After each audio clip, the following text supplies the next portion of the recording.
You're too late. Our spread has already begun. The planet will fall, just like every other before it. I understand. You were human once. But you were once called... Don't you say that name! Don't you say it! Stephen. I'm strong Fang now! First in my name! My power knows no bounds! I can even almost blow myself! Watch. Hello, Simone! Today we are going to do a deep dive into furries because recently I came across some statistics on furries that dramatically changed my conception of the phenomenon. The Chicago Tribune, 19 people were hospitalized at a furry convention in Illinois after what's being called an intentional leak of chlorine What's gas. a furry convention? Did I get that A wrong? leak there. Oh, gosh. Okay. Officials were called when a strong odor It of is. chlorine spread. I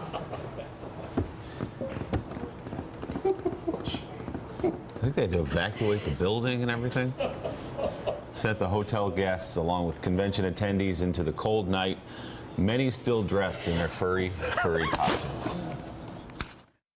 We have a lot of costumers out here with big fluffy costumes that'll keep people warm, so at this point, we're not at all worried. So we've been pulling people into a cuddle to warm this baby. Yeah. Thank you. And giving her our jackets and blankets. Yes. We just told Mika what the convention was about. She's... Costumes kept everybody warm was the good news. The hotel was Where you going? contaminated. Hey! Guests came back Come inside back. at 4 a.m. Police still Come treat back. the matter as a criminal Could investigation. you check on Mika, see if she's okay? She's over there somewhere. Okay. We had talked about them before in super early episodes, but I'm really glad to be coming back to it, especially after how much fun we had doing the weird subcultures episode focused on witches that steal people's penises fears. You can go check out that episode because now there's a new fear that pronatalists are stealing people's penises in Africa. And some people might be like, why would I engage in sort of what they may see as weird fetish territory, right? Like, why is it important to understand this stuff as our society increasingly descends into more, you could say, moral degeneracy? And there are a number of reasons. Probably the biggest is if you have kids, stuff like this is going to have a very different role in their life than it had in your life. Because what furries fundamentally represent for a lot of people is the idea that they can portray a different and pseudonymous personality and build relationships around this pseudonymous personality. The problem being is that fursuits cost $10,000. Well, Yeah. I'd say what does it say here? Between $2,000 and $10,000. So furries are funnily pretty loaded. The ones who get super into it. Yeah, this was something that came up at last year's NatalCon that when we were talking about, well, what segments of the population are otherwise socially isolated but really competent, aside from autists, because everyone had realized that the conference was disproportionately autistic and that pronatalist groups should probably target high competence, high wealth people. And a very prominent person on Twitter, who I'm not going to name because it was, we want to respect Chatham House rules, pointed out that furries are just typically really put together, competent people with a lot of money. To your point, those costumes are not cheap. Well, actually, this brings a thing where the stereotype of the furry differentiates pretty heavily when you're talking about the every furry, Simone, which is to say that the stereotype of the furry is that they are incredibly socially bad, stupid people. They are incompetent. They are and the question, the FurCon people. Yeah, so the FurCon people, and this is important to understand, is this is a stereotype that will develop around any community that doesn't have high barriers to entry, because individuals who are expelled from all other communities begin to spend an increasing amount of time with that community, which creates this stereotype. So whether it is furries or train collectors or people who go to dog shows or any of that, you're going to begin to develop this stereotype. Whereas the stereotype of put together are typically communities that have a cost barrier to entry, some amount of money barrier to entry, which furries do to some extent, or they're communities that have some other barrier to entry. One of the things I've always pointed out is neuroscientists are unusually attractive. Like people who get, when I was getting like neuroscience degrees, it was one of the most like attractive on average degrees at the school. And this was because it was harder to get into than other degrees. The people in it were more put together because it was harder to get into than the other programs. And that was a program I went to. That's why I mention it. And I think that defies a lot of the stereotypes there. So I think what you might be seeing with your friend here who's saying this is some culture of furries that likely has a barrier to entry that he is familiar with, and not maybe the general furry community. But because furries, there's definitely mega cringe throughout the furry community. Oh, for sure. Yes, that's true. The other thing I'd point out is, well, I mean, let's also point out though, there is also mega cringe throughout the autistic community. So there's some kind of striation going on. Right. So the pseudonymous identity is going to become increasingly inexpensive to access for the next generation because of VR online spaces and the amount of people who have their primary social network in an online environment. And you as a parent can say, well, my kids shouldn't have that.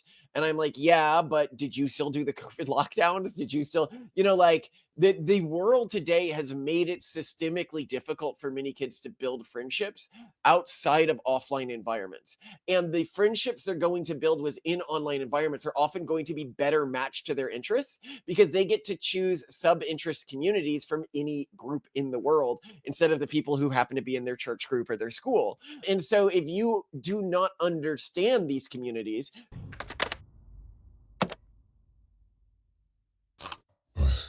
This cannot be where it all started. Anyone would admit she's pretty hot. It's a totally normal reaction. That doesn't make me a furry.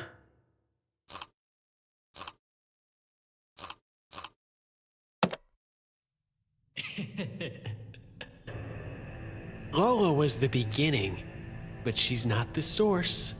She merely awakened what already lurked in the depths of our humanity. You want our existence to have an easy answer. Something you can point to and stop. But there is no stopping us. So long as there are outcasts with no dad to play catch with, or lonely homeschooled boys with internet connections, or Asians. And so if you do not understand these communities, for example, I mentioned the parent who thought that their daughter had gotten involved with a very wholesome group and a very studious group because she really liked writing fan fictions now. And I was like, oh, no, you should probably like educate yourself on fan fiction communities.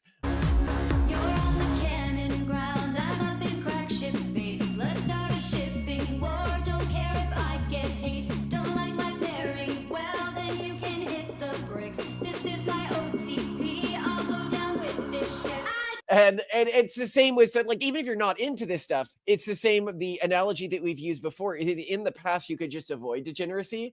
And now it's a bit like that scene from Abyss where, you can't just avoid water anymore.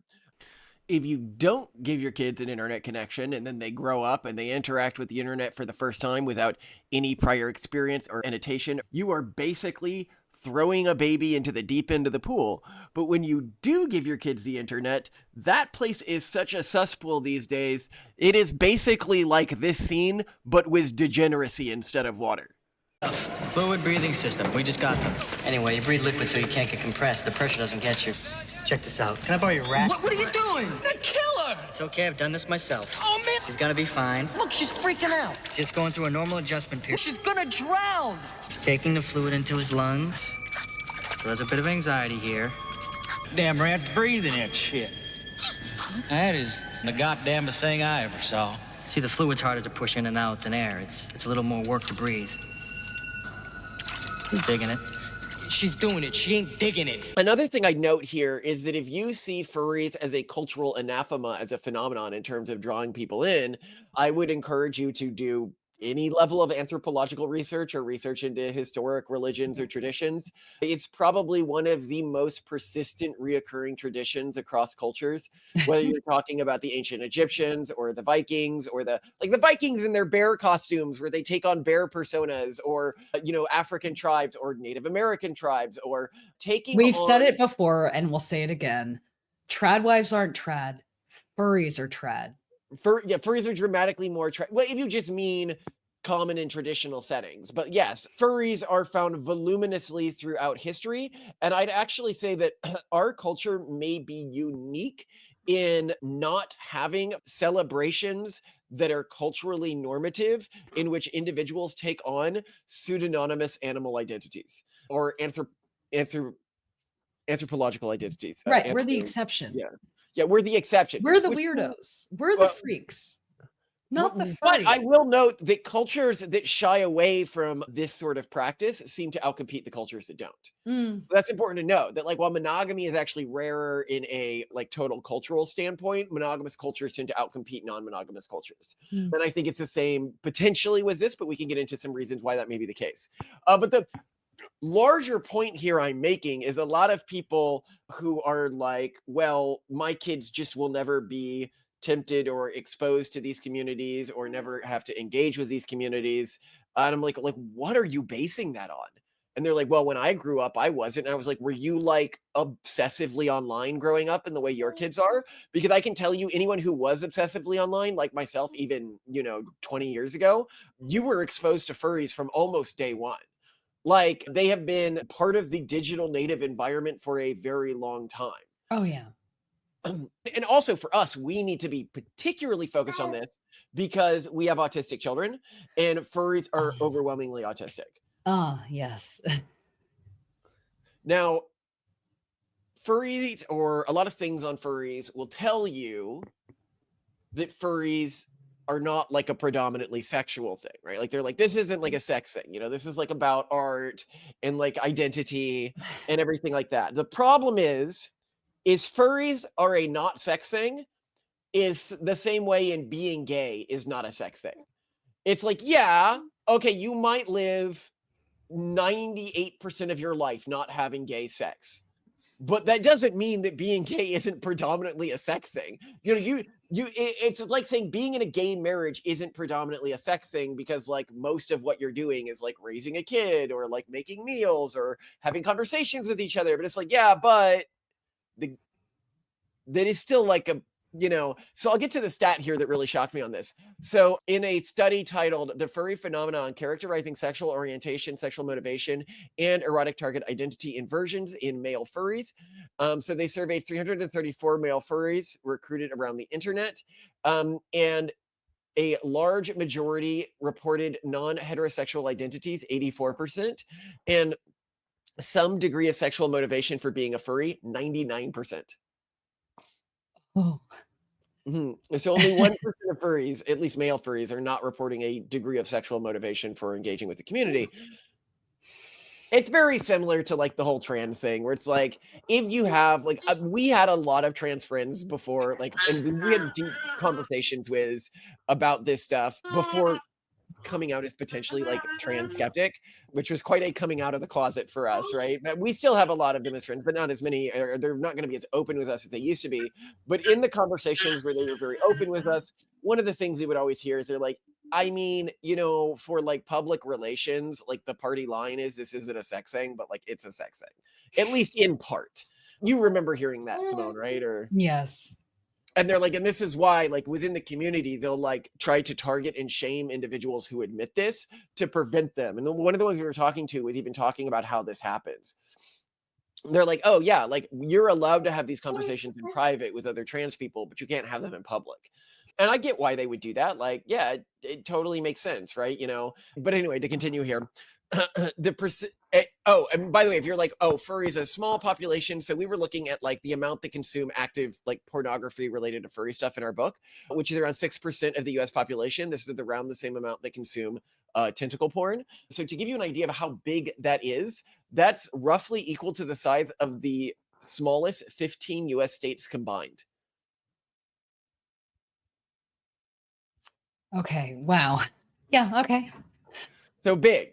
Yeah, a sizable number of people, which is another reason why this should not be stigmatized. I'm okay with stigmatizing it. Templar, when you called us anal moles, petophiles, and furgets, that was very hurtful. Now say you're sorry. I'm okay with stigmatizing it. Look, it's we can talk about whether or not it should be stigmatized. I think that's something we can close with here. Oh, the other thing that we're going to talk about at the end here, I forgot to mention this at the beginning. The other thing we're going to mention in this is go into the Omegaverse. Boy, yeah. And talk about what definitely. might be going on there and like the underlying mechanisms that could be leading to these arousal patterns. Yeah. Okay, next study here. Furry sexuality, conditioned fetishes, a better explanation than erotic target identity inversion. And in this, they said, as a result, where furry sexuality due to a conditioned fetish, a trend towards ambivalence about the sex of both human and partner might be expected to some extent. In contrast, Hugh and Bailey, 2019, expected that due to ETII, males who desired partners who were female furry characters, their erotic targets, would also desire female furry characters themselves, their identity. Of the 307 participants included in Table 4, this was the case for 4 individuals, 1%. This compares to 157 individuals, 51%, who were ambivalent about both their own sex and their partner's sex as furry characters to some degree, as might be expected if the erotic focus was on a fetish to some degree. Now, that's fascinating to me. 51% of people who are furries do not care about the gender that they are presenting as a furry or the gender their partner as a furry is presenting as, regardless of their sexual identity. Although keep in mind that 87% consider themselves as some form of LGBT. Thoughts? Yeah, it's almost as though there's like a different orientation, like you're gay, straight, or into animals. You know, well, as we point out, like the actual levers in all of this are way more complicated. Yeah. You can look at our video, like My Husband's Not Gay, where we talk about like same-sex attracted men in heterosexual relationships, of which I am not one. I know many people like assume things from the title of the video without watching it. But what we point out in that video is that the way that sexuality actually manifests and arousal patterns actually manifest is so discordant from the idea of a predominant gay straight dichotomy that it is sort of pointless to even use the words gay, bi, or straight. It's better just to point out the things that arouse you, i.e., you know, the secondary female sex characteristics, primary sex female sex characteristics, and point out the things that disgust you, which we argue are also on this arousal spectrum. So just quickly, we argue arousal works from, in relation to any specific target stimuli, a response that goes from arousal to extreme disgust, with the neutral response not being, you know, 0, right? You know what I mean? Or it is 0, but then you can get a negative coded response here. So another study here that I found really interesting, this is Furries A to Z, anthropomorphism to zooformism. In this research, they surveyed both furries and non-furry individuals attending a furry convention and a comparison group of college students. Furries commonly indicated dragons and various canine and feline species as their alternate species. None reported a non-human primate identity. I thought that was pretty interesting, actually, how rare non-human primates are. And I'll get to a chart that goes into this in more detail. That is interesting. Huh. I never thought about that. Why are there no ape or monkey furries? Right? Actually, I won't read the full of this because we get better data in just a second. We'll get to the point that the survey was going to point out is a lot of furries consider themselves not fully human. But I instead here now want to get to a graph of what furries choose as their personas, because a huge chunk of furries, nearly half of furries report to only having one persona, which is pretty strong. So a lot of furries only have like one identity they choose. And then outside of that, even more furries only have one species they're focused on. And the top persona species are wolves, 19 to 20%, dragons, 13 to 16%, foxes, 15 to 16%, dogs, 10 to 12%, and cats, this includes domestic and big cats, 14 to 16%. And this chart here has a bit different, with dragon being further down. This just the presence of a dragon is so confounding for me, because you could kind of guess maybe if this is a sex thing, it's some kind of orientation around body hair. Like the more body hair something is, or just the more primal something is, like that, you know, they're just the and mammals may seem to exhibit that more. But dragons are reptiles and they're not even real animals. What is happening? Well, We don't even know how they behave. No, actually, sorry, this gets even weirder for a theory that I was fairly certain of, I thought was driving a lot of people to the furry fandom. What was your Uh, theory? So my theory was that it was around supernormal stimuli tied to dominance and submission. So specifically, we argue in our book, The Pragmatist's Guide to Sexuality, that it appears that in humans, the displays that are meant to signal dominance and submission would have borrowed from our arousal system because we see this in most social animals, Sure. specifically social mammals. So, for example, dogs, when they are signaling submission to another dog, they will like prepare to be mounted, right? Like it's a sexual symbol because the system evolution is a cheap programmer. It'll just borrow other systems. And when you get reverse gender dynamics, like in spotted hyena, where females are dominant, females actually have a pseudopenis and they will get an erection to show submission, and males get an erection to show submission in spotted hyenas, which I found very interesting. But the point being is that we, likely being social mammals, borrowed these systems, and then women preferred dominant partners because that was probably a better sign of their ability to care for her offspring and their ability to like in humans, as a woman, you can tell more about the fitness of an individual by their position within the tribe than you can tell by what they look like. Which is why women would have cued really strongly to dominance and submission as their primary cues for arousal patterns. Well, anyway, within humans, there is only so much dominance or submission you can show. Now, there's a concept called a supernormal stimuli. It's something like if I'm a bird and I was evolutionarily coded to sit on like blue round things, and that's how evolution got me to sit on my eggs, and you put like a big blue ball next to it that's like bigger than an egg it could ever have, it will choose to sit on the big blue ball. It didn't have an evolutionary reason to have some sort of like negative or canceling out response to big blue balls, right? Well, we likely didn't have that many evolutionary things that were meant to cancel out supernormal dominance or submissive displays. And so if you're aroused by submission, are there higher forms of submission that you can engage in within a sexual or fantasy context than just somebody having sex with you, right? And I think one of the evoked sets that people are going to have here, in the same way that, like I point out, when somebody wants like tender submission, right? Where they're like, I want submission, but I want to feel safe and protected. I think this is where the daddy dom little girl thing comes from. Yeah, well, Because and this is where pet play comes in, but And pet play, yeah, furries and pet play people are super different. Yeah, because we have so few evoked sets in our society of what tender dominance looks like that for a lot of people, all they can think of is dads and pet owners. And so they then play out those roles. Well, with furries, I assume what might be happening more frequently is predator and prey roles, because predator and prey roles would be a good example of a supernormal dominant or submissive stimuli. Yeah. I.e., what's more dominant than a male hunting you to have sex with you? Okay, It's yeah. a Or in a giant society where like everything has to feel super egalitarian and people don't even like admitting that social class exists, then like you have to turn to animals' struggles to survive and eat each other to find those dynamics that you find sexually satisfying. That makes sense.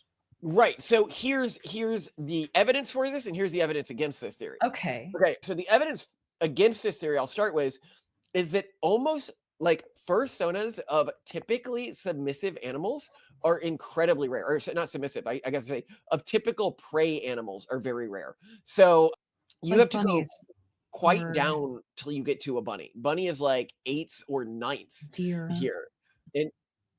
And even then, so if I just read like in order, right? You have wolf, fox, dog, big cat, dragon, mythical, cat, rodent, rabbit. So those two, I guess I put in the prey Yeah, category. rodents and Raccoon, I rabbits. put in prey Yeah. category. Reptile, avian, bear, horse, aquatic, hyena, skunk, marsupial, dinosaur, deer, feline, squirrel, ferret, canine, insect. Feline comes that far down? Well, Just to I be think a that's because normal they're breaking cat? feline out from cat. You saw they had big cat, cat, and feline here, and I think Oh, feline. broadly cat-like. Okay. Yeah. Strange. So Well, I thought, but I still feel that within species, you can have really Yeah, this strong. is where I feel the opposite. So if you look at, because I've watched some of these like YouTube shows about books that are popular with young people. I really got into this one about, not, I didn't read them. I just read people talking about them, like reviews of it and the They're so drama in fun the to listen community. to. But Yes. there's one about like cats or something. It's called like Danger Cat, not Danger Cats. What is it called? Do you know what I'm talking about? It's called like No. Warrior Cats. Warrior Cats. Warrior Cats. Warrior Okay, Cats. not to They be got, like, confused with Thundercats of our childhood. and they got like 16 books in this series or something, and there's all this community drama and everything. But like they've spawned like online environments where you can play and like Warrior Cats environments, and it's like an MMO sort of a role play thing, like Second Lifey, right? And they've got like people would pay, like there's like one case of somebody paying like $100,000 for like a Warrior Cat like drawn thing of, it's weird. Okay, like let's just point it out that like there's a lot of people who write books in this space, and I have explored what are the themes in these books. And dominance, interspecies dominance and religious rituals are often featured very heavily in a lot of this furry stuff. And this got me thinking, oh, so what they're looking for is ritualized dominance and submission rituals, which we don't have in our society. There are not really good ritualized dominance and submission rituals in human society outside of what you get within like BDSM play, but that doesn't feel, I think, for a lot of people like real. It feels very artificial. And so that may be something that they're trying to cue to here. Okay, And so a less contrived feeling of dominance and submission play. yeah, and we'll get to, I think that that's what the Omegaverse is about a lot as well. Oh, that for sure. Yeah, that much is that the Omegaverse is a very hierarchical, but also primal in its drives society. So it's hierarchical, but it doesn't feel like it's arbitrarily so, which I think helps with the narrative and to make that stimuli like hit better, right? Yeah. Well, and furries more broadly, we've talked about this before, but it is worth noting here. What I think causes the furry fetish, especially the more extreme forms where people are quite anthropomorphized and like could not be coded as human, is that we likely, I mean, remember how I said like birds would need a disgust reaction to eggs that are too large, right? Otherwise, they'll just always sit on the big blue ball if those exist in their environments. In the same way that human males, for example, need a disgust reaction to other human males, or they're going to end up sleeping with those other human males. Whereas human females may not need that disgust reaction as much because that's not going to be as detrimental to them from like a disease perspective or something like that, which is actually what you see. Actually, you also see this in the cultural / mimetic reinforcement, in that religious bans against lesbian sex is super, super rare. For example, you don't have it in Christianity. Christianity, nowhere in the Bible is there a ban against women sleeping with other women, yet it's fairly explicit about men not sleeping with other men, and the disease transferal rate of these two practices is incredibly differentiated. Very, very, very high risk of extreme disease transferal in male-to-male sex, very, very, very low risk in female-to-female sex. There's just not that much of a negative from it. I actually decided to ask an AI this, and it said that male-male sex had an extremely high risk of disease transference, whereas it marked the disease transference risk of female-female sex as negligible, but not impossible. Significantly less than heterosexual sex, which is, I think, shows the incredible low risk of it. And with that low risk, very little cultural evolutionary pressure to evolve an aversion to it, or biological evolutionary pressure for women to have disgust at the idea of having sex with another woman at as high a level as the disgust that most heterosexual men feel towards the idea of having sex with another man. And humans are definitely going to need a disgust reaction to things that look like humans but are not humans. Here specifically, I am thinking primates, right? Because we actually know with other primates, crossbreeding happened like fairly late in human evolution. Like well after like the hominid chain split off, there was still degrees of crossbreeding. I think this might explain the incredibly rare rate of apes within the furry community. Is if the thing that we had to learn to build a disgust reaction to was other non-human primates, you would have gotten a pretty strong signal from something that looked like an ape in terms of a disgust reaction. That's interesting. So it's been kind of bred into us. Right, but you should also have a disgust reaction to non-humans more broadly, right? Like, right, yeah, because this is not going to produce successful offspring. Don't try. I'm going to read a section from the Pragmatist Guide to Sexuality here, but before I do, I need to bring you up to date with one of our theories on how a common fetish type works.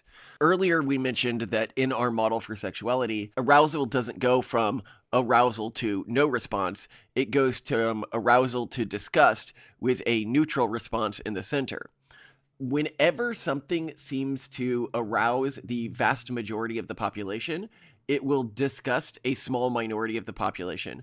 Whenever something seems to disgust a large majority of the population, it will arouse a small minority of the population. You do not see this with other strong emotions, like, say, a fear of heights or a fear of fire. Here, what we are arguing is that the loudness of the arousal or disgust signal carries over. So, for example, if the majority of the population finds a dead body at like the highest level of disgust output, if an individual is born with a sign flip there, they will see it with the highest level of arousal output. Same with, say, sex with an animal. If a normal person is going to have an extremely high disgust output to that, the small minority of the population that is interested in that is going to have an extremely high arousal output to that. Fetishes that are the result of sign flips seem to be characterized by being overwhelmingly male and being early in onset. So if I want to read from our book, The Pragmatist Guide to Sexuality, on this, one fetish group that may be tied to inverse systems due to its overrepresentations of males in early onset is zoophilia/bestiality. Both of these communities are aroused by the idea of sex with animals, and both are surprisingly common. Kinsey's study back in 1948 found 8% of men and 3% of women had sex with an animal. By the time I forgot that. That's almost 1 in 10 people. Right. Like, if you're standing in Times Square that didn't think about it, didn't fantasize about it, just win for it. Just win for it. But with time, these numbers have dropped, with more recent studies showing them around 5% and 2% respectively, likely a product of lower access to animals in a more urban society. These numbers are fascinating when contrasted with our survey results, which suggest that only 6% of males and 2% of females are aroused by the idea of sex with an animal. If the data is accurate, this indicates that around 87% of people who are aroused by the idea of sex with an animal have tried it. The impulse must be incredibly strong in that portion of the population that experiences it. This leads to support the theory of volume modifiers are developmentally separated by plus-minus signs. The volume of the disgust generated by the idea of having sex with an animal is super high in the average person, so the arousal by it would be equally high in somebody who accidentally was basically multiplied by a -1 in terms of the way their system worked. Now, not to go further into the data here, because we can do a whole different video on zoophilia that I think would be really interesting, because the communities there are weird as hell in terms of their level of sophistication, because they have to be quite sophisticated in the way that they traffic animals for this. Well, and let's also be clear, like, the logistics of sex with animals is not without hazard. There are complications, and there are detailed guides on navigating this. Yeah. So before I get further, so what I'm saying here is the system that's meant to tell you, oh, this thing isn't human, is either like laxer in these individuals, or you might even have an inverted system in these individuals. And keep in mind that historically, there is a preference for individuals who are not activating a disgust reaction, but who look very different from you. If you can watch our video, Our Redheads Monster Girls, we talk about this in more detail, which is to say that whenever you have a strong sex selection, i.e. tons of males in a region were dying, and you typically have this across northern regions, like incredibly far north regions, you will get selection for unique morphological traits that basically appear nowhere else. These include multiple hair colors, multiple eye colors, extreme freckles, and being a ginger. And it's interesting, like, as Europeans, you may not consider how weird it is that we have different eye colors and different hair colors and different ways that our hair grows out, and different, like, some of us will be curly haired, some of us won't. In a lot of ethnic groups around the world, that's just not true, this level of internal diversity. And that was driven by an extreme number of deaths in the male population, which led to females being able to, or the remaining males being able to select the females they want. Or I think No, it might have been the opposite. It might have been an extreme number of deaths in the female population compared to other groups, but it was due to one of the two. Anyway, the point being, it just led to more strong sexual selection, which shows that even in a historic environment, people preferred the most unique looking that didn't set off a "this is not a human" response. So that's likely what we're seeing here.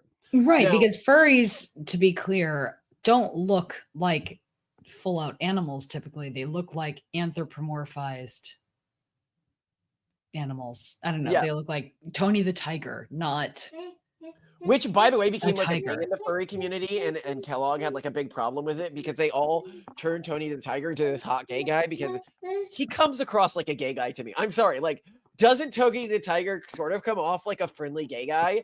And so they made him into this like Tony the Tiger like sex idol in like the gay furry community. That would be very.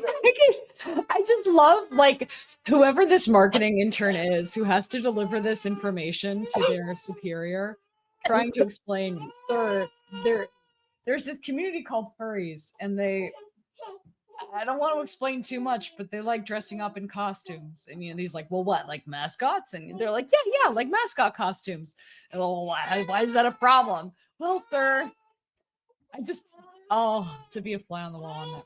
Right? Yeah, there are furries. I have a slideshow I need to show you.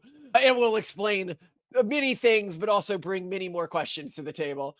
I would just have them watch the Internet Historian video on FurCon, I think. It'll do it. Internet Historian is such a goat. Furry reference there, right? Like not just but anyway, the other thing that I think draws a lot of people to furries, and this is what a lot of people in the furry community will tell you, speaking of our videos about autistic individuals over autistic representation communities and looking for a sense of identity when you don't feel that you identify strongly with the things you think you're supposed to naturally identify with, like a personality. So many furries are drawn to the fandom as a means of exploring their identity. The concept of a fursona, an anthropomorphic animal character that represents an individual, allows furries to create idealized versions of themselves, often imbued with positive characteristics they aspire to have. That can be partially appealing for those who are shy, reserved, or socially anxious in their everyday lives.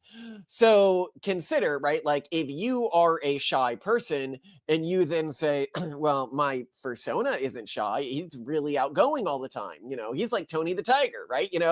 And people aren't seeing you and aren't judging you. They're judging something else, something that you only partially identify with. I note that even I do this to an extent without putting on a furry costume, which is to say I have a persona that I know I can cue using specific preset emotional and verbal commands. By that, what I mean is at the beginning of every conversation, I say something.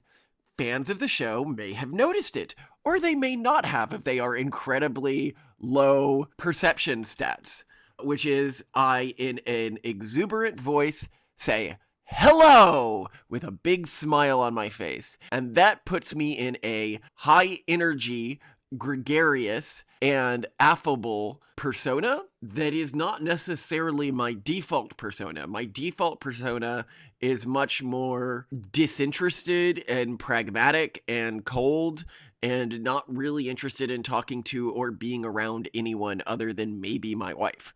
But if I have preset myself into this alternate persona, it's very easy to keep it going once I've sort of seeded it.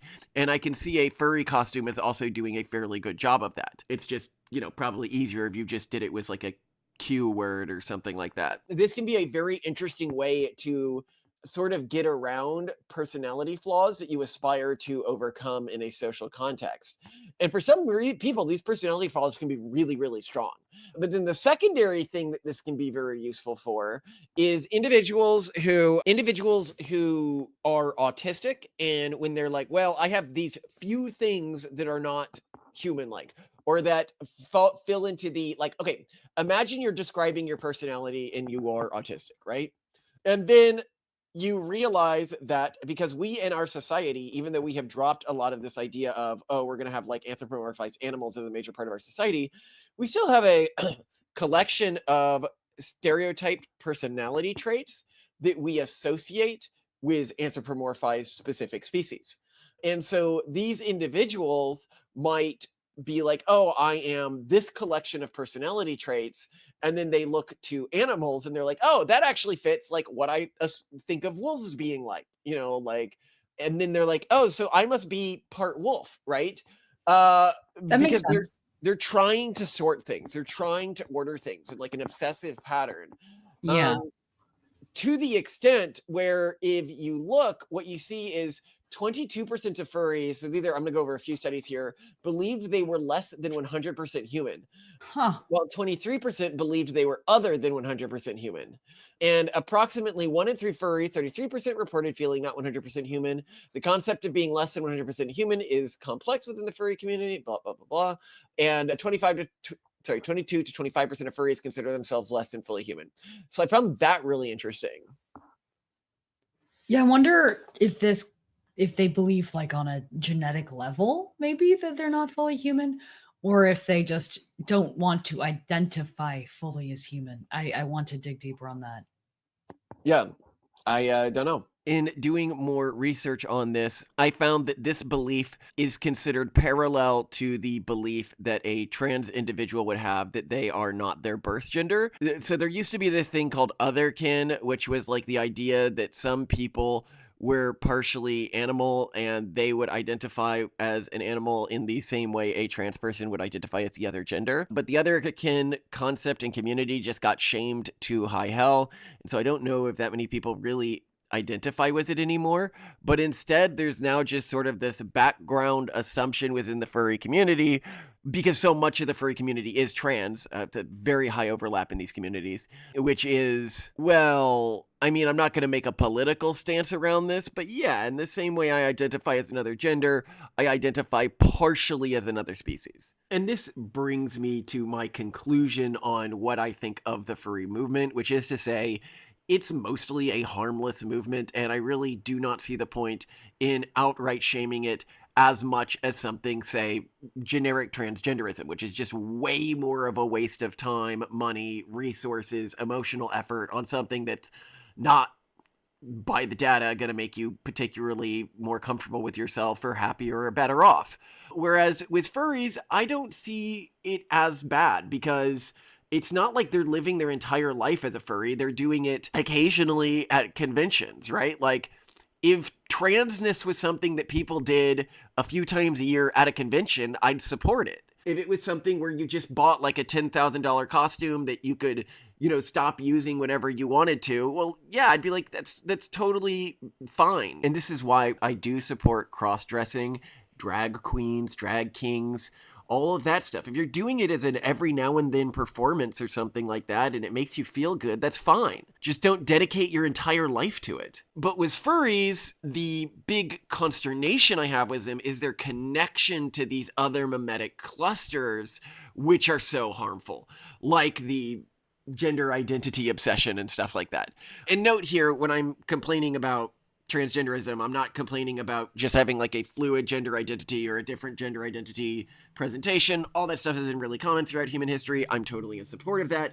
What I'm complaining about is gender identity obsession, and an obsession with the ways that other people are interpreting your gender identity. That's where it becomes really unhealthy. And communities that are accepting of individuals who build this type of obsession can cause this obsession to spread. It appears to be like a viral phenomenon that, if you go to our video recently on eating disorders and transgenderism, that there isn't really any historic or cross-cultural parallel with this sort of gender obsession.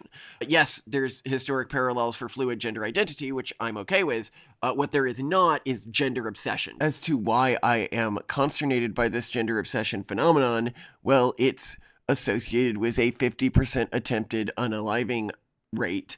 Of course, I would be concerned about my kids catching a mimetic virus having a 50% attempted you-know-what rate. Gender obsession appears to be a totally modern phenomenon. And so, interestingly for me, my concerns about the furry community are completely downstream of my concerns against this mimetic virus, and not about furries themselves at all. In fact, I would go so far as to say, of the sexual deviancies that are common today, furries are probably both the least offensive and the most traditionalist. As I've mentioned, almost every culture in history had some sort of a celebration like this. As to how I would have my kids relate to something like this, I would say just apply the rules that we use for everything else, which is to say, if you want to occasionally indulge in furry conventions or indulge in furry erotic material, whatever, so long as you do not incorporate a sin into your identity, so long as you don't incorporate an indulgence into your identity and you recognize this for what it is, an indulgence you occasionally dabble in that gives you some additional happiness or something like that. But to never sacrifice your only chance at meaning in life, which is your industry, your productivity, your ability to uplift our species, for indulgence, which is a lifestyle of furrydom, or a lifestyle or any other lifestyle which lowers your standing in society and wastes your time and wastes your money. And then people would be like, no, you should fight for a society where everyone accepts furries just as much as anyone else, and they can get jobs just as much as anyone else, and they can, and I'm like, that's the society we live in right now. What we shame is people who walk around all day in a fursuit or with a tail attached or something like that. And you're like, well, shouldn't we live in a society where fursuits are totally normalized? And it's like, why would we want to normalize that? They're big, they're cumbersome, they would get smelly really quickly, they would be difficult to clean. When people are like, well, why can't we normalize this incredibly inconvenient and self-indulgent behavior? It's like, well, because it's completely inconvenient and self-indulgent, okay? There's a reason why it's not normalized. There's a reason why even historically in the societies that did have furry-like parties and stuff like that, none of the people in those tribes went around all day in their animal personas. You would just do it at special events. And with my kids, that probably means, okay, you want to get a half cheap fursuit, go to conventions occasionally? Sure. You're dropping $20K on a luxe suit? No, is wasteful. Why is affirming your furry identity so much more important than the lives that money could go to saving, or the science that money could go to improving, or any personal project for self-improvement that you could be spending that money on, like education or anything like that? It just obviously isn't. And I think learning to see people who dedicate their lives to self-affirmation with disgust is an important thing for me to teach my kids, because then that can make these sorts of self-affirming lifestyles, or lifestyles that are built around having other people see you a certain way, less appealing. Recently on the Discord, somebody was like, oh, Malcolm, you wouldn't be so skeptical of this trans stuff if trans people were more accepted in mainstream society. Like, this must be just downstream of appealing to a conservative base. Or, oh, Malcolm, how could you both engage in effective altruism, or want to create this iteration of effective altruism, hard effective altruism, and be transcritical? And to this, I would say there is literally nothing more antithetical to actual effective altruism than a trans individual. This is somebody who spent time, emotional effort, and tons of money in terms of modifying how they see themselves and how other people see them, that could have gone towards actually moving our species forwards or saving lives. It is the highest display possible within our culture right now, outside of walking around with diamond teeth, of personal indulgence and obsession, instead of dedicating your life to other people. And they're like, well, what about the people who were just born a different identity? And I'm like, I'm totally fine with that. Look, if somebody, let's say this happened. Let's say that sometimes female brains were born inside male heads, and sometimes male brains were born inside female heads. And I'm like, then just act with a different gender expression. Nobody else seems to have this absolute obsession with being seen as a certain way, except for like Andrew Tate and like the far right, like Chad bros that seem to have some form of body dysmorphia. An obsession with the way that you are gendered by other people is not a normal part of human psychology, and not mentally healthy. And normalizing a psychological license to develop these kinds of obsessions is very bad for society. But I find that interesting. I mean, I think a lot of kids do this. I went through phases where I wanted to be a cat as a child. This is not something I'm proud of. You have to tell the audience about this phase. This is like, it wasn't a normal level of wanting to be a cat, right? Yeah, I would very actively imitate cats. I was convinced, I was quite young while this was happening, okay, that I could speak with cats. like telepathically, maybe. I can't remember the full details of it, but I was pretty convinced of it. My friend and I would imitate cats all the time. We were very effective at it. It was, looking back on it, extremely embarrassing. Not really for a But young at girl the to do same that. time, I actually as think kids, that's like, there were these books called the Animorphs series. I don't know if you remember these. They oh had yeah, no, Animorphs was apparently super based if you read it all the way through. Oh, I actually have never read a single one because I'm not actually that interested in human transformation into animals. And I haven't don't know, my read cat a face single was one just a either, thing. but I have read YouTube summaries of them, Simone. This Not is read or watched. your literacy. Have you read the book? Well, I've watched the YouTube summary, which is honestly so much better in many cases.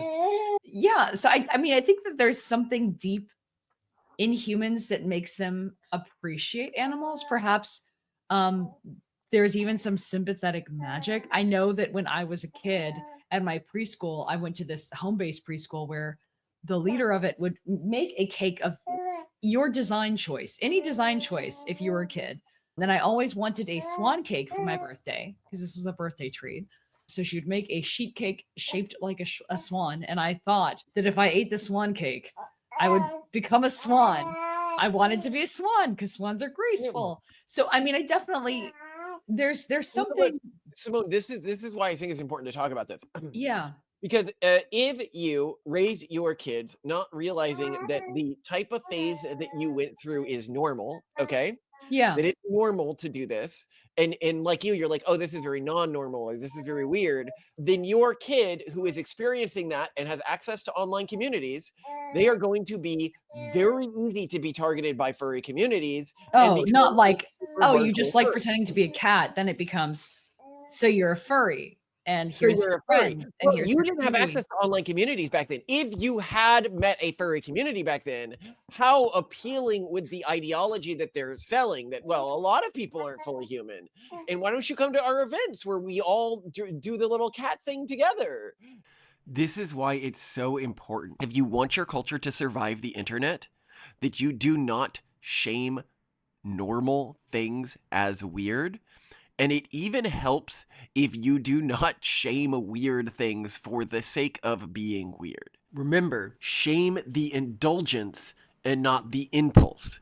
People don't choose what impulses they are subject to. They choose how much they indulge in those impulses. And a small level of indulgence should never be an excuse for shaming, because that leads to rumination and obsession, as you can see from any study on trying not to think about a thing. And you could say, well, why? Why would you allow for that sort of stuff? And it's, well, in a historic context where an individual was afraid of their community rejecting them, and then them having to live in the woods or dying or being kicked out of the tribe, being shamed was a really powerful way to enforce convergent behavior. Unfortunately, in a modern context, it has the exact opposite effect.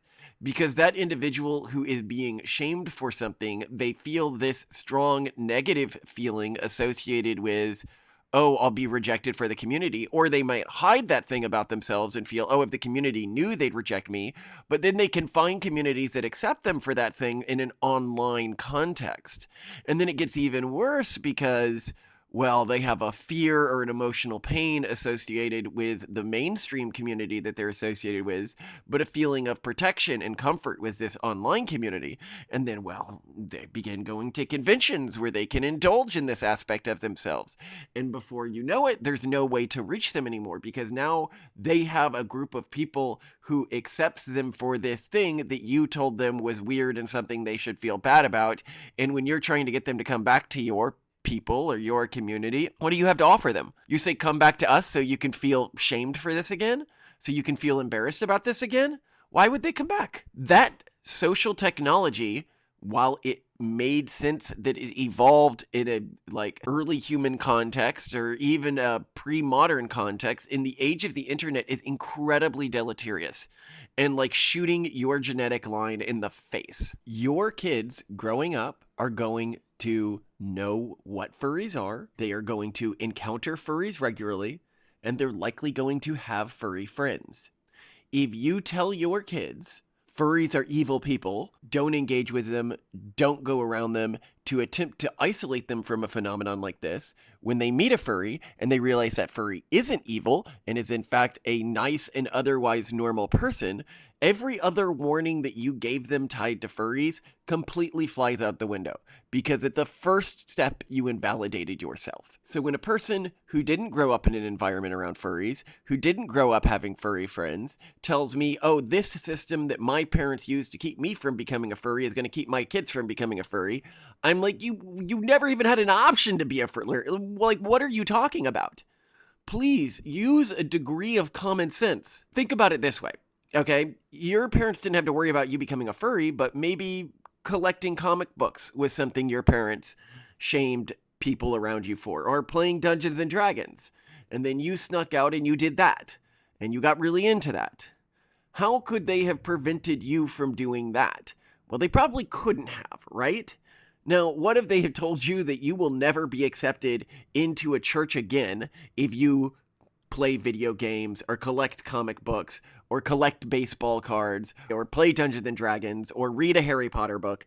Any of these things that historically were seen as potentially deviant. Well, that would have made it very easy for you to decide to never go to church again. Big mistake that many conservatives make here is they're like, yeah, well, if I seed the ground on this today, then tomorrow it'll be something even more deviant. They see society as a slide to increasing deviancy instead of seeing deviancy as occurring in waves, and them not recognizing that the deviancy that they grew up with might not be particularly more deviant than the deviancy that the kids are dealing with today. They have just normalized it more. So consider something like Dungeons and Dragons, for example. If furries had been popular in, let's say, the 1970s, and Dungeons and Dragons was just becoming popular today, we would likely see Dungeons and Dragons as significantly more deviant than furries. You'd be like, what's so deviant about furries? That's just that thing where people dress up in animal costumes and go to parties.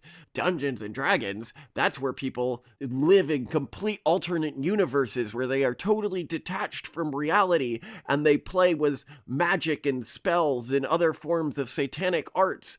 Of furries, that's not satanic, that's just totally normal stuff. You know, Grandpa used to do that with his fraternity and the boys from the lodge. And if you're like, come on, it's not like there was stuff that was really degenerate in the past, more degenerate than things today that we no longer do anymore, that has faded out of popularity. I'm like, okay, what about key swap parties? If you haven't heard of a key swap party, this is something I think was popular in the 60s, in which swinger couples would go to a house and they'd all put their keys in like a bowl at the door, and then you'd end up having sex with whoever's key you randomly picked up from the bowl. There are very few things in our society today as degenerate as that. And I think that it's important that we recognize this. If you give something the power to peel people away from your community, it will. So instead of reacting or shaming indulgences with disgust, shame it with logic. What else could you have invested this time and effort into?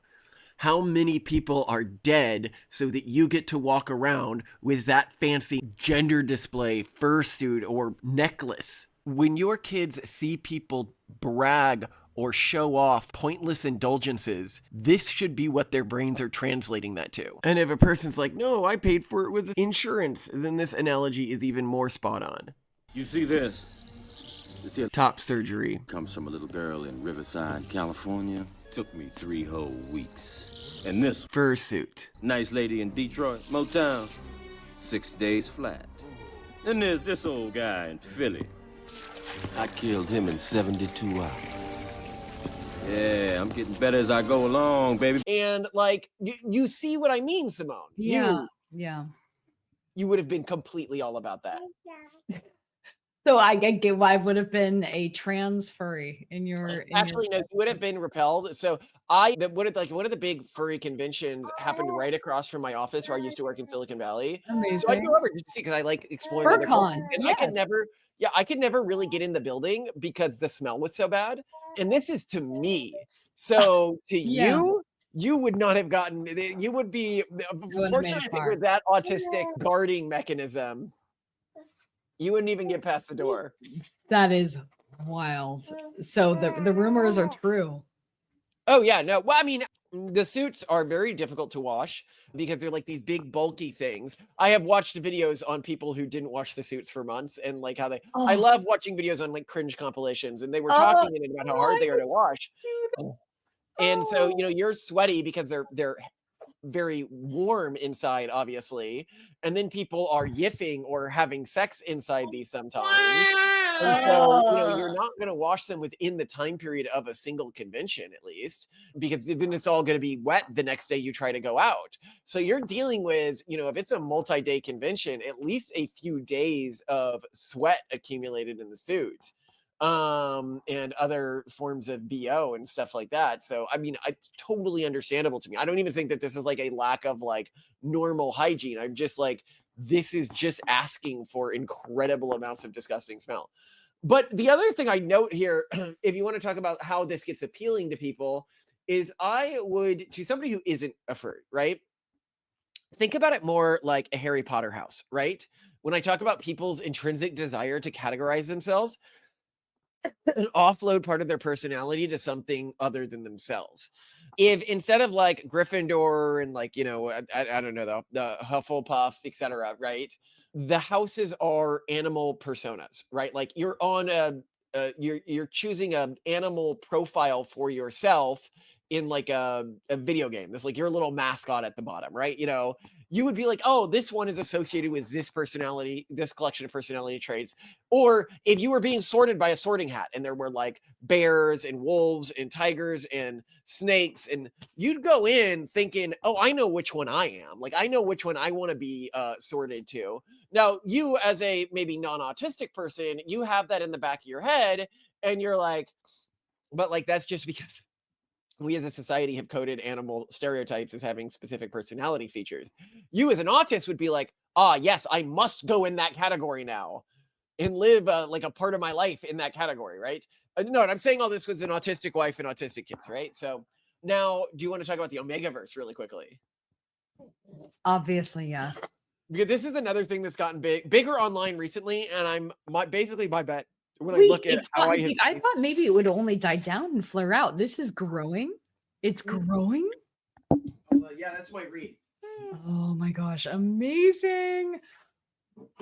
Hold on, I'm looking up Google Trends to see trends or to present. Oh, indeed. Wow. Okay, so its first rise was in 2020 because that's when everyone. By the way. Okay, first rise was in 2020, which of course makes sense because that's when everyone entered clown world. And then the top all-time spike was in May of 2021 or April. And then it has reached that same all-time spike again in September of this year. Yeah, so it sort of ebbed down a little bit from its. I think that went from it being a weird thing to something that people are getting genuinely interested in. No, that is fascinating. Yeah, I've got to share. I think Omegaverse is going to be the next Furries. I'm okay with that because it makes a little more sense to me. I mean, I feel like at least I can kind of understand the Omegaverse. I can't understand furries. I really we have to get into the Omegaverse. So let's explain this. So this is the Omegaverse. This is not animals. This is humans, but they have some animal-like characteristics. Started in werewolf genres around like you can. Right, If you want to hear the history of this, fiction. you can go to another channel. That's not what we're doing here. But Yeah. just to give a brief overview of what the Omegaverse is as a concept, because it's like an arousal pattern concept that a lot of people are getting. Well, a lot of people, I should say, a lot of women. Omegaverse is almost entirely women in terms of who's interested in this. Yeah. And it's because I think that they're the ones looking for super normal dominance.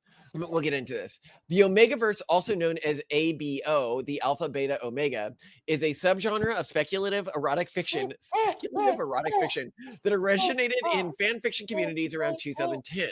This trope creates an alternate universe where humans are divided into three main categories based on a dominance hierarchy: alpha, betas, and omegas. Alphas, typically dominant and aggressive, often in positions of power, can impregnate omegas, may experience ruts, periods of intense sexual desire. Betas, similar to average humans, act as a stabilizing force in society, can sometimes impregnate or be impregnated depending on the story. And then omegas, often portrayed as submissive or nurturing, can become pregnant regardless of biological sex, experience heats, periods of fertility, and intense sexual desire. So one of the things you're getting here, which is very useful for female sexuality, is the removal of consent, which is one of the top female arousal patterns, and a removal of consent in a format. It's not just a common female fetish, like one of the most common female fetishes, but it removes culpability from them wanting to explore their sexuality, which is really important to a lot of women in terms of like arousal patterns. It also unmoors it from modern politics or society. So you're not thinking about like actual cases of war crimes. You're not actually thinking of, you know, terrible real world times in history or at the present where humans are being mistreated. This is the fantasy universe, so it also won't make you feel politically guilty. And I think a lot of women struggle with being turned on by things that they morally really don't condone, and that also happen a lot in the real world. The Omegaverse enables them to play with these dynamics, to exercise them without feeling as though they are condoning or celebrating something genuinely awful happening in the real world. Yeah, so that's actually really interesting. So the Omegaverse, one of the things that's pretty common in it is, and it's interesting that this evolved. It wasn't in the earliest stories, but it evolved in the later stories. I have watched a number of deep dives on this community because I just find it fascinating, is the idea of biting your partner to show that you sort of own them as a partner or that they are yours. And that this, like biting on the neck or so, I don't know, the neck or shoulder or something like that. Like to leave a mark or just biting? I don't know. I just heard it described. Okay. Like I haven't read these actual source fanfics. Okay. But so what this comes back to is what we were talking about earlier, which is a submission dominance ritual, which we don't really have in our society. Yeah. Yeah. And I think that you're right. As women have entered an age where they are not allowed to want to be submissive, a form of erotic fiction that, and remember we said something like 86% of women consume some form of erotic fiction, like once a month at least. So like, this is not that unusual for women to have something that they're engaging with that removes culpability is going to have a lot of popularity. So biological features, heats and ruts. Omegas experience heats while alphas have ruts. This means a period where they lose some degree of, well, culpability for their actions. Scenting. Characters can detect pheromones and emotions through smell. Self-lubrication. Male omegas are often depicted as self-lubricating. Oh, and there was like a one I was watching recently that went over like the biology, like people have tried to do the biology of like how this would work. Nodding, a biological feature where the alpha's penis swells into a tie within the omega during mating. This is something that dogs do, which like forces them together, but again, removing a degree of ability to escape while also removing this from one culpability and two from human sexuality, because a lot of women have a degree of aversion to human sexuality or bad experiences with human sexuality, meaning that when they are engaging in erotic fiction, they look for things that look very distant from human sexuality. Another really common thing in this, which I actually find pretty interesting, and I'm not 100% sure I know what's going on here, is impreg. Is very common in this. This is male pregnancy.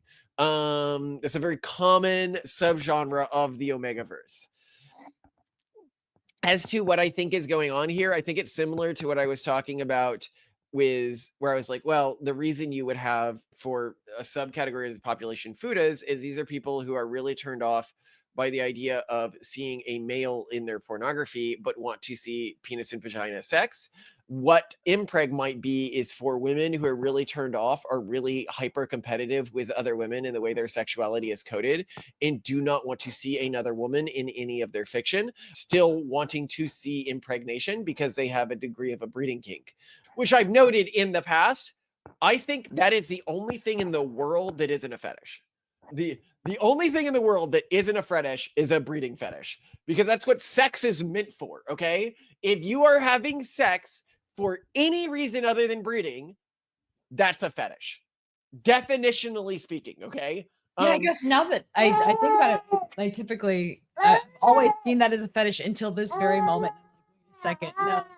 It's like the one reason why people should be doing this. It's the one reason you should be doing it. Yeah, no, if you're having like recreational sex with someone you can't get pregnant, that's a kink. You are using their body to masturbate, an evolved instinct for something other than its purpose.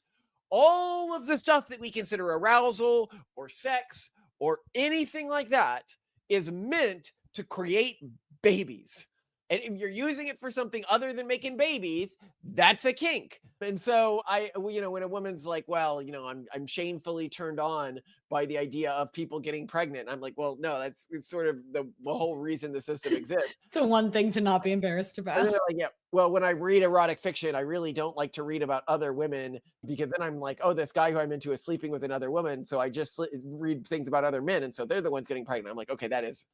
It also just removes, to a great extent, like just looking at this from the perspective of yaoi, which is like manga or anime that's guy on guy romance that's primarily consumed, I should be clear, by women in Japan, not by gay dudes. It just takes the pressure off when it's not a woman and a man romance, and instead it's a man on man romance. It's just becomes sweet and fun and not stressful in a way that I can't really get from. Wait, can you explain why it's less stressful? I don't get that. I think because you're less likely to insert yourself as a female into the role of the female or judge the female as sexual competition, if that makes sense. You can just enjoy the love.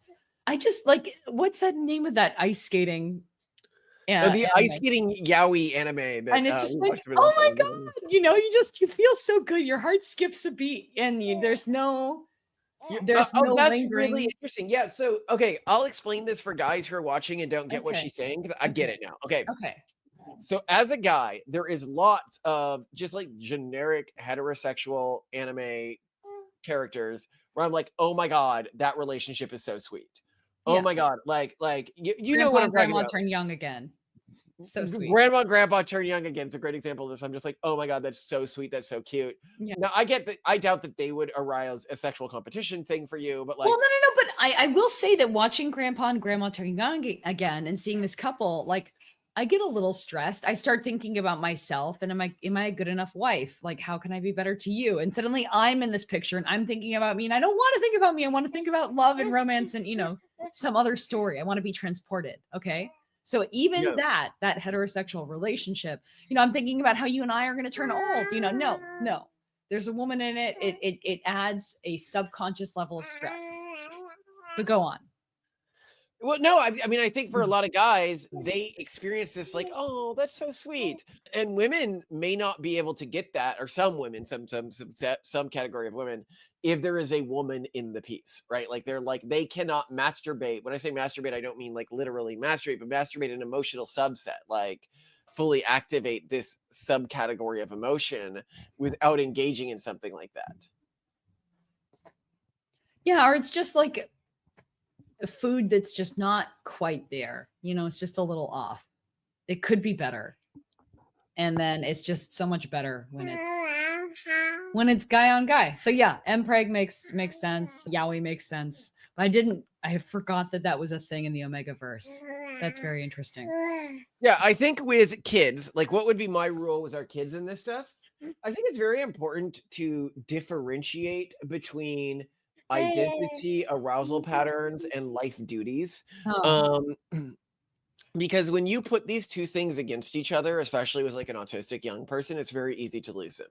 Yes. It's like, oh, if I fall into this category, then all of a sudden I'm on the furry maxing life path, right? Like I'm going to every convention, I'm spending, $20,000 on a fursuit collection. I'm, and it's saying, look, I'm okay if you identify with these communities or engage with these communities, but remember that this is just for masturbating specific self-perception pathways and maybe arousal pathways, but it's not something that you should be looking to dedicate your life to. It reminds me of, what my parents told me in high school, which is, sleep around, but remember that, about midway through college, you need to be looking for a wife, right? Like they're like, I don't mind if you take this time to date and learn what it is to date and everything like that. But remember that you're not likely the people you date in high school, and this was really emphasized to me, the people you date in high school, do not get them pregnant and do not marry them.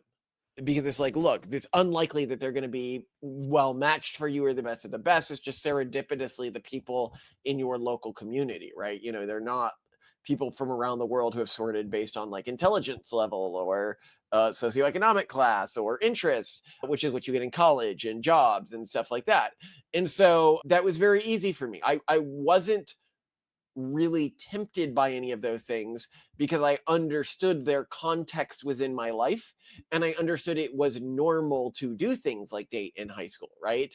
And so I think if we can build a similar idea for our kids, like this is for fun, but you still have a duty, which is where you get purpose, and do not confuse things that are fun or meant to masturbate emotional subsets or meant to masturbate self-image subsets with things that you should take pride in, right? Like there's a huge difference in being like, I'm a gamer and that's kind of pathetic. Like I need to also like do things that matter, right? And I'm a gamer and therefore like I'm part of this like hyper class, right?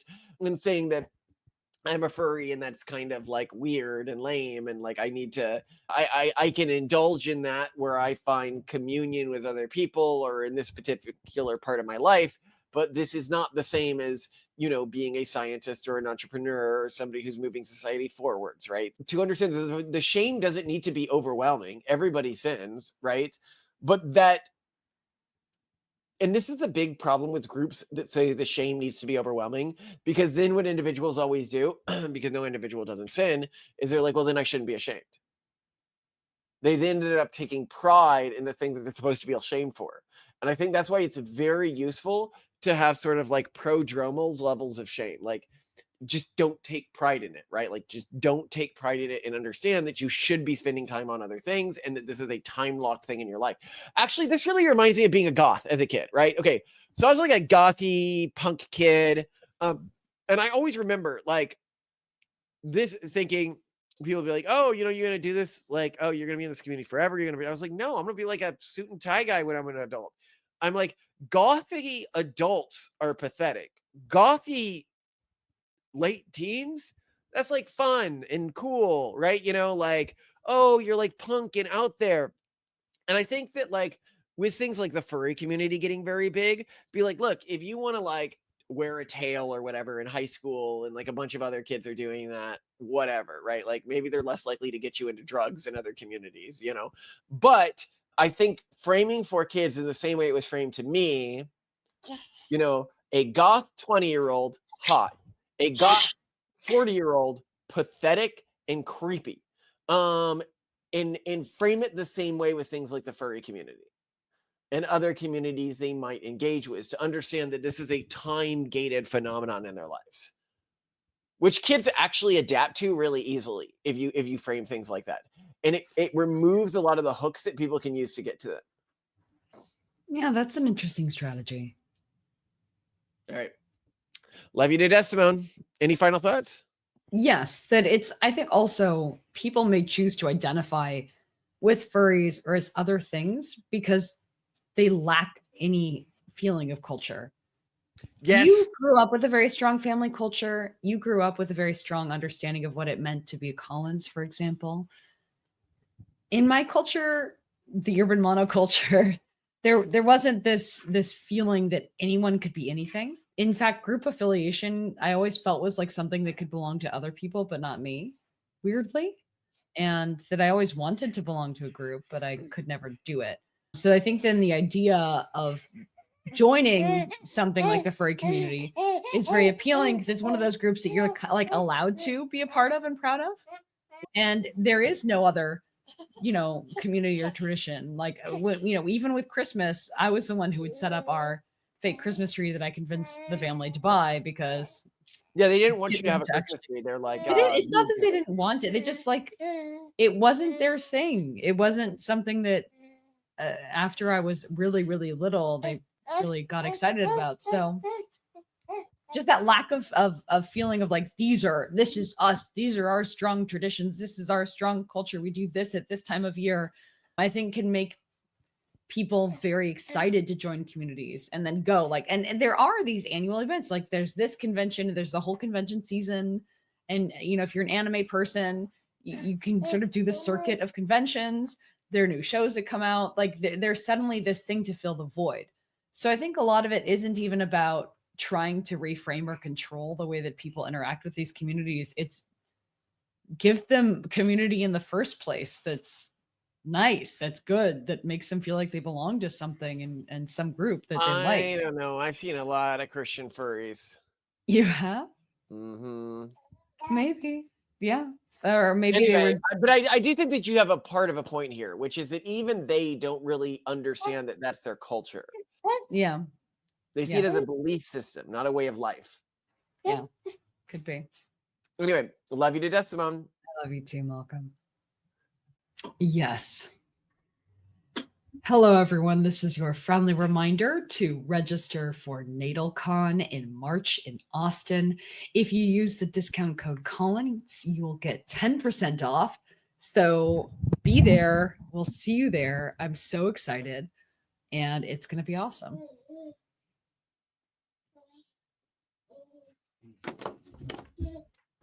Anything new today?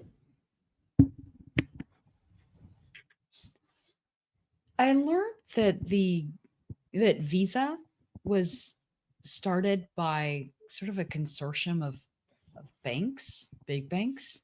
Mm-hmm. And then MasterCard was created by a consortium of smaller banks that were trying to compete with these bigger banks. And that credit card companies really exist almost like the Airline Reporting Corporation does for airlines to just help it make money as a sort of instrument that appears to be independent, but really isn't. So I find that quite interesting. What's it not independent of? Banks. No. So it's just a consortium for the banks. Interesting. Okay. Well, I'll get us started on today's episode. Tracy, what do you want? I just want to mail. Can you draw? Okay, who's it for? It's for Santa. Toasty, can you show Daddy your letter? Open it up. What did you ask Santa for? I just have for today. Can you make my There, show Daddy Toasty. Okay, here, show me. See? What did you make here? Tell me, what is this? This is Simone's toy. And this is Simone's toy. And this is Simone's toy. And that's my name. And Mommy did white Santa. Okay, let's draw better. Oh, wow. And Octavia, what did you ask for? What did you... Ask for a remote control. And you want to be you in there? Christmas. Okay, and Titan, what about you? What did you ask for? You got a little pigtail? You want to be a butterfly? You want to be Butterfly Titan? Oh, I make it butterfly. Oh, is that Butterfly Titan? Aren't you so cute? I make it nervous. You're amazing, okay, draw Octavia. more, my love.